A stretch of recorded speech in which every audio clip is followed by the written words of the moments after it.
Gold trusted gold buyers తాకట్టులో ఉన్న బంగారాన్ని విడిపించి ఈ రోజు ఉన్న మార్కెట్ ధరకే కొనబడును. మరిన్ని వివరాలకు సంప్రదించండి 7710777020. విద్యా ఉద్యోగ స్థానిక సంస్థల్లో బీసీలకి 42% రిజర్వేషన్లు కావాలంటూ తెలంగాణ రాష్ట్ర వ్యాప్తంగా బంద్ ప్రకటించిన నేపథ్యంలో బంద్ పాటిస్తున్నారు. ప్రస్తుతం మనం ఉమ్మడి కరీంనగర్ జిల్లా వ్యాప్తంగా బస్సులన్నీ డిపోలకే పరిమితమయ్యాయి. ప్రస్తుతం మనం కరీంనగర్ జిల్లా కేంద్రంలో ఉన్నటువంటి బస్టాండ్ సమీపంలో ఉన్నాం. ప్రస్తుతం మనం చూస్తున్నాం ఇదంతా కూడా ఒకవైపు సిపిఐ, సిపిఎం అలాగే కాంగ్రెస్ పార్టీ ఇతర నేతలందరూ సైతం ఇక్కడ పెద్ద ఎత్తున మోహరించడం జరిగింది. ఉదయం నుంచి సైతం బస్సు ఏ ఒక్కటి కదలకుండా వీరు ఆందోళన చేస్తున్నారు. బీసీలకి ఖచ్చితంగా రిజర్వేషన్లు అమలు చేయాలని చెప్పేసి డిమాండ్ చేస్తూ రోడ్డు మీదకి వచ్చినటువంటి పరిస్థితి. వేములవాడలో ప్రభుత్వం వైపు ఆది శ్రీనివాస్ డిపో ముందు బైఠాయించారు. తెలంగాణలో రిజర్వేషన్లకి సై అంటూనే కేంద్రంలో బీజేపీ నేతలు, ఎంపీలు నై అంటున్నారు. ఇక్కడ 8 మంది ఎమ్మెల్యేలు, 8 మంది ఎంపీలు వీరి వైఖరి భిన్నంగా ఉందని మండిపడ్డారు. అలాగే గోదావరికని, మంథని, పెద్దపల్లి, జగిత్యాల, మెట్పల్లి, కొరుట్ల, వేములవాడ, సిరిసిల్ల ఇలా అన్ని ప్రాంతాల్లో ఈవెన్ ఉస్నాబాద్లో సైతం ఆందోళనకు సిద్ధమైనటువంటి నేపథ్యంలో ఇక్కడ మనం చూస్తున్నాం. ప్రస్తుతం అయితే కరీంనగర్ బస్టాండ్ సమీపంలో ఉన్నాము. వీళ్ళందరూ కూడా రిజర్వేషన్ సాధించేంత వరకు కూడా మేము ఆందోళన కొనసాగిస్తామనేటువంటి విధానాన్ని అవలంబిస్తున్నటువంటి పరిస్థితి. కొంతమంది బీసీ నేతలు సైతం ఉన్నారు, అఖిల పక్షానికి సంబంధించిన వాళ్ళు ఉన్నారు. ఏంటి అసలు వీళ్ళ వైఖరి ఏంటి తెలుసుకుందాం. So brief. ఈరోజు ఇస్తా అన్నటువంటి కాంగ్రెస్ పార్టీ 42% రిజర్వేషన్ ఇస్తా అన్నటువంటి కాంగ్రెస్ పార్టీ బీసీలను పూర్తిగా మోసం చేసింది. అదేవిధంగా భారతీయ జనతా పార్టీ, ఈ రెండు జాతీయ పార్టీలు కూడా మొదటి నుండి కూడా బీసీలను మోసం చేస్తూ, బీసీలకు అన్యాయం చేస్తూ 42% రిజర్వేషన్ ఎవరు అడగకున్నా కామారెడ్డి డిక్లరేషన్ ద్వారా 42% రిజర్వేషన్ ఇస్తామని చెప్పి ఈరోజు వాళ్ళే రిజర్వేషన్ ఇస్తారు, వాళ్ళే జీవో ఇస్తారు, వాళ్ళే ఆర్డినెన్స్ తెస్తారు. మళ్ళీ వాళ్ళే రెడ్డి జాగృతి ద్వారా కోర్టులో ప్రభుత్వం చేస్తున్నటువంటి వైఖరేనా ఇదంతా కూడా? అంతే కదా. మాధవరెడ్డి ఎవరికి దగ్గరండి? రెడ్డి మన రేవంత్ రెడ్డికి దగ్గరవాడు, జానారెడ్డికి దగ్గరవాడు. బీసీలకు ఒక పక్క చేస్తున్నట్టు నాటకాలు ఆడుతూనే మరో పక్క వాళ్ళ అగ్రవర్ణాలకు ఎక్కడ కూడా రెడ్డిలకు అగ్రవర్ణాలకు ఎక్కడ కూడా ఇబ్బంది కలగకుండా కోర్టు ద్వారా కేసులు వేయించి రిజర్వేషన్ ఆపేటువంటి ప్రయత్నం చేస్తూ ఉంది ప్రభుత్వం. మొత్తం మీద ప్రకటించింది వారే, ఆపేది వారే. రేవంత్ రెడ్డికి దగ్గరున్నటువంటి వ్యక్తితోనే న్యాయస్థానాన్ని ఆశ్రయించారని చెప్పేసి తెలంగాణ జాగృతికి సంబంధించినటువంటి నేతలు ఆరోపిస్తున్నటువంటి పరిస్థితి. మనతో ఇంకా బీసీ సంఘానికి సంబంధించినటువంటి నేత ఉన్నారు. ఏంటి అసలు ఎందుకు మీరు ఆందోళన చేస్తున్నారు? ఎవరికి వ్యతిరేకంగా ఆందోళన చేస్తున్నారు? ఏంటి మీ పరిస్థితి, మీ వైఖరి? ప్రభుత్వం వ్యతిరేకంగా ఆందోళన చేస్తున్నాం. ప్రభుత్వం వ్యతిరేకంగానే ఆందోళన చేస్తున్నాం. కాంగ్రెస్ ప్రభుత్వం. ఆ ప్రభుత్వము 33ను 23 చేసింది. పతనం చేసినాం, పడగొట్టినాం. ఈ ప్రభుత్వాన్ని మేము అడగలేదు. ఎలక్షన్ ముందు వచ్చారు, 33%, 42 డిక్లరేషన్ కామారెడ్డి అన్నారు. మేము అడిగినామా? ఇస్తానన్నారు. ఇస్తే మేము ఓట్లు వేసినాం, ఈ ప్రభుత్వాన్ని గద్దెనెక్కించినాం. గద్దెనెక్కిన మీరు ఏం చేయాలి? 3 నెలల, 6 నెలల, సంవత్సరమా? 2 సంవత్సరాల కాలయాపన చేస్తున్నారు. మరి ఎందుకు ఇస్తలేరు ఈ 42 డిక్లరేషన్? ఈ రెడ్డి జాగృతోటి హైకోర్టులో పిటిషన్ ఎందుకు ఇచ్చిండు? ఈ రేవంత్ రెడ్డి కానీ, ఆ జానారెడ్డి కానీ, ఈ రెడ్డిలందరూ ఏకమై హైకోర్టులో పిటిషన్ ఎందుకు వేశారు? వేసిన వాళ్ళు అక్కడ హైకోర్టు పద్ధతి కాకుండా అక్కడ పెండింగ్ ఉన్నటువంటి ఆ పిటిషన్ను మళ్ళీ సుప్రీంకోర్టులో ఎందుకు రిట్ వేశారు? సుప్రీంకోర్టులో అయితే ఏం చెప్పారు? మా పరిధి హైకోర్టు పరిధి కాదు, మా సుప్రీంకోర్టు పరిధి రావద్దు, హైకోర్టు పరిధిలో ఉన్నది, హైకోర్టులో చూసుకోండి అని చెప్పి మొట్టికాయలు వేసి పంపించింది. మొట్టికాయలు వేపించి పంపిన మీకు కొంచెమన్నా జ్ఞానం లేదా? ఈ సిగ్గు లేదా? మీ ప్రభుత్వానికి కొంచెమన్నా గుణత్వం లేదా? ఈ ప్రజలను, ఈ బీసీలను మోసం చేసుకొని 2 రోజులు బతుకుతారు. ఇది కరెక్ట్ కాదు. ఇప్పటికైనా మీ ప్రభుత్వాన్ని ఒకటే హెచ్చరిస్తున్నాము. 15% ఉన్న మైనార్టీలకు వెళ్ళి 5% తీయండి. మీరున్న 5%కి వెళ్ళి 10% రెడ్డిలకు వెళ్ళి 5% తీయండి. ఆ మైనార్టీలు 5, ఈ రెడ్డిలు 5 కలిస్తే మాకు 43 అవుతుంది. 43 తోటి మీరు ప్రభుత్వం ఏర్పాటు చేసి ఎలక్షన్లు పోండి, మీరు స్వాగతిస్తాం, సంబరం చేసుకుంటాం, పండుగ చేసుకుంటాం. మీ ప్రభుత్వానికి రాబోయే రోజుల్లో సాంప్రదాయబద్ధంగా రాబోయే సర్పంచ్ ఎలక్షన్లో స్థానిక సంస్థలు కానీ, శాసనసభ కానీ బ్రహ్మరథం పడతామని తెలియజేసుకుంటాం. మేమెంతో మాకంతా రిజర్వేషన్లు ఎవరిచ్చే భిక్ష కాదు, ఇది మా హక్కు అంటున్నారు. ఒకవైపు ప్రకటిస్తూనే మరొక వైపు వారు అనుచరులతోని న్యాయస్థానాన్ని ఆశ్రయించి అడ్డుకునేది వారే, ప్రకటించేది వారే. అంతా డ్రామా అనేటువంటి కోణంలో వాళ్ళు మాట్లాడుతున్నారు. మరొక నేత ఉన్నారు. చెప్పండి, ఏంటి పరిస్థితి? కామారెడ్డి డిక్లరేషన్లో బీసీలకు 42% రిజర్వేషన్లు ఇస్తామని చెప్పి గవర్నమెంట్ వచ్చినాక కాంగ్రెస్ ప్రభుత్వమే ప్రకటించింది. ప్రభుత్వం వచ్చి కూడా 2 సంవత్సరాలు గడుస్తున్నా ఇప్పటి వరకు బీసీలకు రిజర్వేషన్ల మీద ఊసే లేదు. అసలు వాళ్ళకు బీసీలకు రిజర్వేషన్లు ఇస్తామన్న ఆలోచన లేదు. బీసీలకు రిజర్వేషన్ల కొరకు రెడ్డి జాగృతితోటి కేసేపించి రెడ్డిలతోటే న్యాయ వ్యవస్థ నడిపించి వాళ్ళకి అసలు బీసీలకు ఇచ్చే ఆలోచన లేదు. కామారెడ్డి గత ప్రభుత్వంలో 27% ఉండే, బీసీలకు 42% ఇస్తామని చెప్పి ఇప్పుడు కాంగ్రెస్ ప్రభుత్వం చెప్తుంది.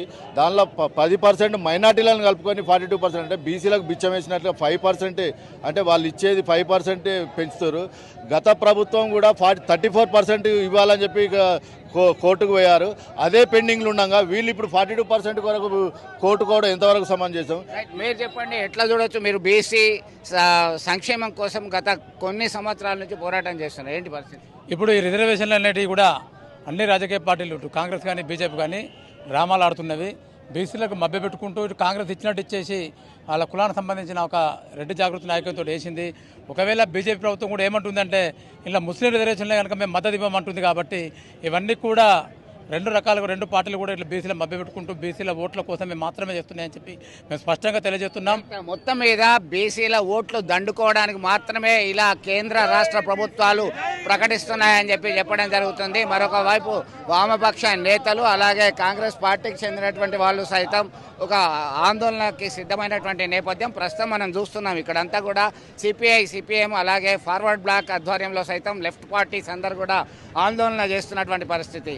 ఏంటి పరిస్థితి అసలు? ఒకవైపు కాంగ్రెస్ ప్రభుత్వము ప్రకటిస్తూనే రెడ్డి జాగృతి ఆధ్వర్యంలో రేవంత్ రెడ్డి అనుచరులతోనే కోర్టుకు వెళ్లారని చెప్పి ఆరోపణ చేస్తున్నారు బీసీ సంఘ నేతలు. మీరు ఏం చేస్తున్నారు, ఏం మద్దతు ఇస్తారు? ముమ్మాటికి బీసీలకు వ్యతిరేకమైన పార్టీ బీజేపీ పార్టీ. బీసీలను మోసం చేస్తున్న పార్టీ ఈ దేశంలో, ఈ రాష్ట్రంలో ఉందంటే అది ఏకైక పార్టీ బీజేపీ పార్టీ. మీరు మద్దతు ఇస్తున్నారా 42% రిజర్వేషన్? 100% శాస్త్రీయంగా జరిగినటువంటి సర్వే ప్రకారం చేసినటువంటి రాష్ట్ర ప్రభుత్వం ప్రతిష్టాత్మకంగా తీసుకొని అసెంబ్లీలో బిల్లును పాస్ చేసి చట్టం చేసి పార్లమెంటుకు పంపితే 6 నెలలు అయినప్పటికీ కూడా ఆ చట్టం చేసి 9వ షెడ్యూల్లో చేస్తే ఈ పార్టీకి రిజర్వేషన్లు అమలయ్యేటి. దీనికి దొంగ నడిచినట్టు ఇలా మద్దతు ప్రకటించామంటే ఇంతకన్నా విడ్డూరమైనటువంటి. మరొక నేత ఉన్నారు. ఈరోజు బాల్ అనేది కేంద్ర ప్రభుత్వం కోర్టులో ఉంది. ఇక్కడ అసెంబ్లీలో బిల్లు పాస్ అయింది. రాష్ట్రపతి ఆ బిల్లుకు ఆమోదం తెలియకుండా 6 నెలలు గడుస్తుంది. మరోవైపు సుప్రీంకోర్టు గతంలో కొన్ని ఆయా అసెంబ్లీలు చేసిన చట్టాలపైన సాస్తారం చేయకూడదు, 3 నెలలకు మించి గవర్నర్ దగ్గర కానీ రాష్ట్రపతి దగ్గర కానీ బిల్లులు ఉంచుకోవడానికి లేదు, వెంటనే ఆమోదం తెలియాలన్నారు. అదేవిధంగా బీసీ బిల్లుకు ఆమోదం తెలియాలి, దాన్ని చట్టరూపంగా తీసుకురావాలి. అట్లాగే బీజేపీ కనుక బీసీల పట్ల చిత్తశుద్ధి ఉంటే దేశవ్యాప్తంగా కులగణన ఏదైతే చేపడతామన్నారో అది పూర్తి చేసి అట్లాగే పార్లమెంట్లోనే ఈ బిల్లు అనేది 42% ఇస్తూ కూడా పాస్ చేయాలని కోరుతున్నారు. మొత్తం మీద వీరంతా ఒకటే చెప్తున్నారు, 42% ఖచ్చితంగా కేంద్ర ప్రభుత్వం అమలు చేయాలని కోరుతున్నారు. ఆల్ ఇండియా ఫార్వర్డ్ బ్లాక్ నేత మీరేమంటారు? ఖచ్చితంగా మేము కూడా డిమాండ్ చేస్తున్నాం బీజేపీ ప్రభుత్వాన్ని. ఎందుకంటే వాళ్ళ చేతుల్లోనే ఉంది. ఇవాళ పార్లమెంట్లో ఆమోదం ముద్ర తెలిపేసి పర్మనెంట్గా 42% రిజర్వేషన్ ఇవ్వాలని చెప్పేసి కూడా డిమాండ్ చేస్తున్నాం. అంతేకాదు ఇలా బండి సంజయ్ గారు ప్రకటన చేసి ఖచ్చితంగా లేకపోతే నేను రిజైన్ చేస్తా అని చెప్పేసి వార్నింగ్ ఇవ్వాల్సిన అవసరం ఉన్నది ఇలా. ఎందుకంటే ఇలా ఎంపీలు, బీసీ ఎంపీలు ఉన్నారు, వాళ్ళు కూడా తక్షణం ఒట్టిగా మద్దతు తెలుపుతాం. లేకపోతే కేంద్రంలో ఈ ప్రాతినిధ్యం వహిస్తున్నటువంటి మన తెలంగాణకు సంబంధించిన ఎంపీలందరూ ఒకటే చెప్తున్నారు, మీరు ముస్లిం మైనార్టీలకి రిజర్వేషన్లు ఇస్తే మేము ఒప్పుకునేది లేదని ఖరాఖండ్గా చెప్పడం జరిగింది. ఇలా ముస్లిం మైనార్టీలు కావచ్చు, దాంట్లో కూడా బీసీలు ఉన్నారు. ఇవాళ ఏదైతే కులగణన చేసి ఇలా కాంగ్రెస్ ప్రభుత్వం ఏదైతే తెలంగాణలో చేపట్టిందో దాన్ని చూసుకొని చేయాల్సిన అవసరం ఉన్నది. ఇవాళ దాని ప్రకారంగానే చట్టం తీసుకురావాల్సిన అవసరం కూడా నేను చెప్పేసి తెలియజేస్తున్నాను. శీర్షాసనం వేస్తున్నాడు ఆయన, బీసీ రిజర్వేషన్లు అమలు చేయాలంటూ ఒక నడి రోడ్డు మీద శీర్షాసనం వేస్తూ విన్యాసాలు చేస్తున్నటువంటి పరిస్థితి. మొత్తం మీద ఎట్టి పరిస్థితుల్లో తెలంగాణ రాష్ట్ర ఉద్యమంలో ఎలా అయితే పోరాటం చేశారో అలాంటి పోరాటమే చేస్తామని చెప్పేసి రోడ్డు మీదకి వచ్చినటువంటి పరిస్థితి. బీసీ జేఏసీ ఇచ్చినటువంటి పిలుపు మేరకి ప్రజా సంఘాలు ఇతర పార్టీలకు సంబంధించినటువంటి వాళ్ళంతా కూడా ఆందోళన చేస్తున్నటువంటి పరిస్థితి మనం గమనిస్తున్నాం, ప్రత్యక్షంగా చూస్తున్నాం. ఇదంతా కూడా ఒకవైపు CPI, CPM, all India forward block, Congress పార్టీకి సంబంధించినటువంటి నేతలు ఇప్పటికే ఆ రోడ్డు మీదకి వచ్చి బైఠాయించినటువంటి పరిస్థితి మనం ప్రత్యక్షంగా గమనిస్తున్నాం. మరొక వైపు అయితే పోలీసులు భారీ బందోబస్తు ఏర్పాటు చేశారు. అవాంఛనీయ ఘటనలు జరగకుండా ముందు జాగ్రత్త చర్యలు ఖచ్చితంగా తీసుకుంటున్నామని చెప్పి ప్రకటించడం జరిగింది. ఇప్పటికే డీజీపీ ఒక ప్రకటనలో హెచ్చరికలు జారీ చేశారు. శాంతియుతంగా మీ బంద్ కొనసాగాలి అని చెప్పేసి వార్నింగ్ ఇవ్వడం జరిగింది. ఈ క్రమంలోనే తెలంగాణ రాష్ట్ర వ్యాప్తంగా కొనసాగుతున్నటువంటి బంద్ నేపథ్యంలో కీలకంగా ఉన్నటువంటి ఉమ్మడి కరీంనగర్ జిల్లా వ్యాప్తంగా సైతం బంద్కి సంపూర్ణ మద్దతు లభించింది. వీళ్ళంతా కూడా ఒకటే చేస్తున్నటువంటి పరిస్థితి. దీనిలో భాగంగానే మనం చూస్తున్నాం. ఒక్కసారిగా ఈ ఆందోళన అనేది కొనసాగి ఖచ్చితంగా మా డిమాండ్స్ నెరవేర్చే వారికి మేము కొనసాగిస్తామని చెప్పి స్పష్టం చేస్తున్నారు. తెలంగాణ రాష్ట్ర వ్యాప్తంగా రిజర్వేషన్లు బీసీలకు 42% అమలు చేయాలంటూ తలపెట్టినటువంటి ఇష్యూ మేరకి బీసీ జేఏసీ ఇచ్చినటువంటి పిలుపు మేరకి ఆందోళన కొనసాగుతుంది, బంద్ కొనసాగుతుంది. ఈ క్రమంలో కాంగ్రెస్ పార్టీ బంద్కి మద్దతు ఇవ్వడం జరిగింది. సంపూర్ణంగా కాంగ్రెస్ శ్రేణులు ఉమ్మడి జిల్లా వ్యాప్తంగా పాల్గొన్నారు. సిటీ కాంగ్రెస్ కమిటీ అధ్యక్షులు, సుడా చైర్మన్ కోమటిరెడ్డి నరేందర్ రెడ్డి, ఇతర శ్రేణులు, నేతలందరూ పెద్ద ఎత్తున తరలివచ్చారు. ఉమ్మడి జిల్లా వ్యాప్తంగా బంద్లో స్వచ్ఛందంగా పాల్గొంటున్నటువంటి పరిస్థితి ఏంటి, అసలు ఎట్లా చూడొచ్చు 42% రిజర్వేషన్లకు సంబంధించినటువంటి అంశాన్ని? ఇప్పుడు మేము కాంగ్రెస్ పార్టీ అధికారంలోకి రాకముందు కామారెడ్డి డిక్లరేషన్ ద్వారా స్పష్టంగా 42% రిజర్వేషన్ అమలు పరుస్తాం మీకు రాష్ట్రంలో అధికారంలోకి వచ్చిన తర్వాత అని చెప్పి రాహుల్ గాంధీ గారి సమక్షంలో ఆనాడు ప్రకటించడం జరిగింది. అదే చిత్తశుద్ధితోటి రాష్ట్రంలో అధికారంకి వచ్చిన తర్వాత శాసనసభలో బిల్లు ప్రవేశపెట్టడమే కాకుండా రాష్ట్ర ప్రభుత్వం చేయాల్సిన ప్రక్రియ అంతా పూర్తి చేసి కేంద్రానికి పంపించినాము. గవర్నర్ దగ్గర దాన్ని పెండింగ్లో పెట్టినరు. అదేవిధంగా రాష్ట్రపతి దగ్గర కనీసం దీని మీద చర్చించడానికి అపాయింట్మెంట్ కూడా ఇప్పివ్వట్లేదు. కాబట్టి కేంద్రంలో ఉన్నటువంటి భారతీయ జనతా పార్టీ కోర్టులో ఈరోజు బీసీ బిల్ అనేది ఉంది. కానీ వాళ్ళ చిత్తశుద్ధి ప్రదర్శించకపోవడం వల్ల ఇది మరి నాన్స్తా ఉన్నారు.